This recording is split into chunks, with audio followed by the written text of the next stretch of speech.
suatu tempat ada pasangan suami istri, mereka punya anak perempuan yang sudah dewasa, namun belum ada yang melamar. Bapak itu pun berdoa kepada Allah Subhanahu wa Ta'ala untuk kebaikan jodoh anaknya. Keesokan hari datanglah seseorang mengetuk pintu. Setelah dibuka, betapa terkejutnya mereka. Ternyata yang datang seekor harimau besar. Harimau itu berkata, "Aku adalah utusan Allah buat pendamping anakmu." Bapak itu berkata, "Jika anak saya setuju, maka kalian akan kunikahkan." Dan ternyata si anak setuju.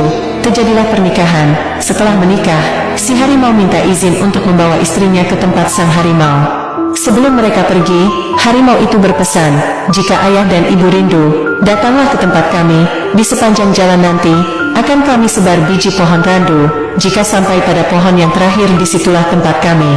3 bulan berlalu, bapak dan ibu itu rindu akan anaknya. Akhirnya mereka memutuskan untuk menemui anak dan menantunya.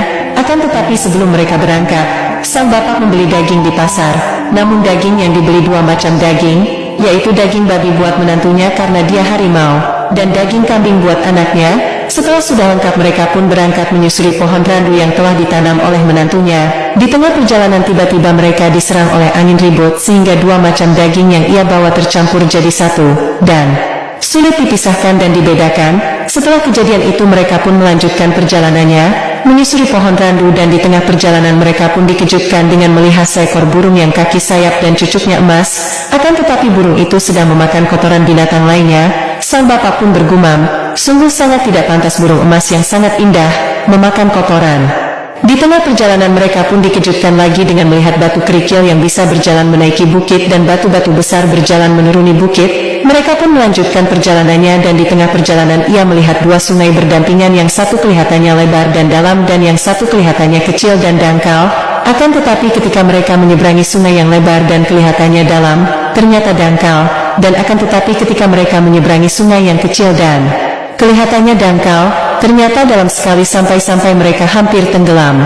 Setelah mereka menyeberangi 2 sungai, mereka tidak lagi melihat pohon randu, dan di pinggir sungai mereka melihat seorang wanita yang sedang asyik menyuci. Sang ibu pun menoleh bahu wanita itu, bertujuan untuk bertanya, dan ketika mengangkat kepalanya, ternyata wanita itu adalah anak kandungnya sendiri. Seketika itu sang ibu memeluk erat anaknya karena saking kangennya. Akhirnya ibu dan bapaknya dibawalah ke rumah suaminya, dan mereka berdua pun hampir tidak percaya. Di tengah hutan belantara ini ada sebuah pondok pesantren, yang santrinya adalah para kiai, dan lebih kaget lagi ternyata pengasuh pondok pesantren itu adalah menantunya yang dulu ketika menikahi anaknya adalah seekor harimau. Akan tetapi kini ia melihat menantunya adalah seorang ulama besar. Ibu dan bapak pun